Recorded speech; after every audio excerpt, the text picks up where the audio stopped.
D.L. Lang is the current Poet Laureate of Vallejo. I see her at many events that I attend in Benicia, Vallejo, and Fairfield. According to her Facebook page, this has been a very busy month for her. And I think we have something in common, something about Oklahoma now that I hear that. She has a degree from the University of Oklahoma and an AS degree in General Studies from Northern Oklahoma College. She has been published in several papers and magazines and has several books. And she reads at Poetry by the Bay and Poetry in Notion. All right, here's DL.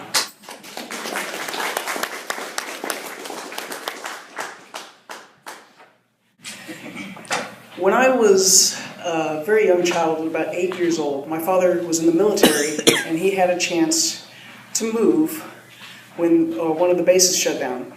He chose between Enid, Oklahoma or Fairfield, California. I grew up in Enid, Oklahoma. But it's great to be here now. This one's called Poetic Timing. Poetry never comes at a convenient time. It shows up in the shower as a silly rhyme. It comes to me at services when I'm making prayerful sounds. It weaves its way into my psyche when I'm driving in the country. It interrupts conversations and it demands to be heard. When I sit with pen and paper, it never says a word.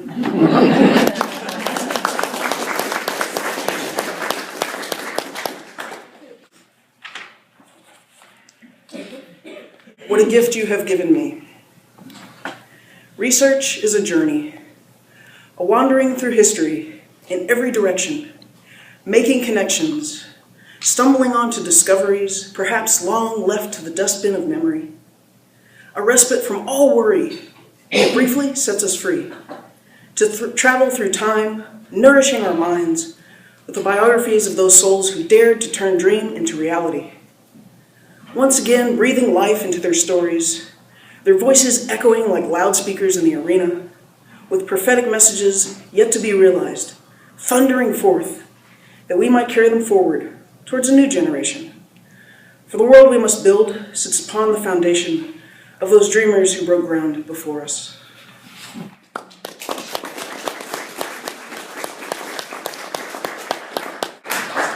This is an ekphrastic poem that I wrote for the Coal Shed Art Studios on Mare Island. It's called Unbound. Ignoring the binding that once anchored them into cold, rational paragraphs, the books were now free to become art, to evolve beyond the intentions of their writer into objects of dreamlike beauty at the hands of those whose ideas knew no such limits as word counts or chapters. Like butterflies on their first flight, their pages were no longer confined to the shapes they once inhabited. Solidified in sculpture, sketch, and paint, they sang out messages of peace, love, and justice that rang out through the gallery, shattering the walls. For tyranny and censorship cannot stand when artists build the world.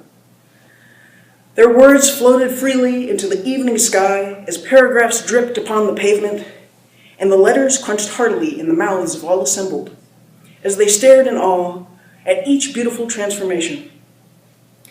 The books delighted in the attention that their new evolution had granted them, spreading the word to well-loved volumes that sat calmly upon the shelves in neatly organized rows, that they too had reached immortality.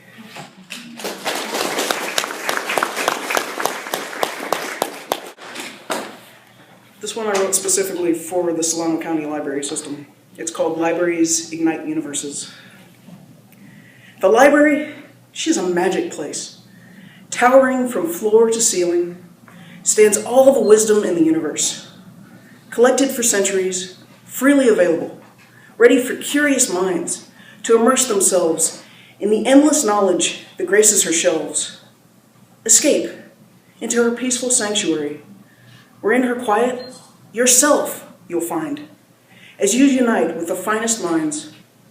Each page sparks journeys anew, with every volume hoping to inspire imaginations of all persuasions, as each new generation of readers, teachers, and writers, seekers, lovers, scholars, and fighters, shall one day build upon the sacred foundation of her treasures, with contributions of their own, extending far beyond these walls, opening up a world just as magical, igniting possibility.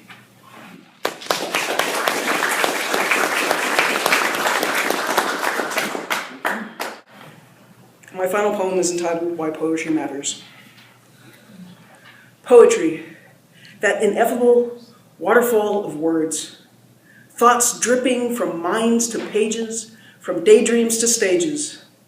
So quickly its profits are often condemned as unprofitable. So what value is there to poetry if monetization is not the metric of measure that defines this most sacred treasure? It, like most art, can reach directly into hearts. It can repair them, it can break them, it can change them. It can shatter the divisions between peoples.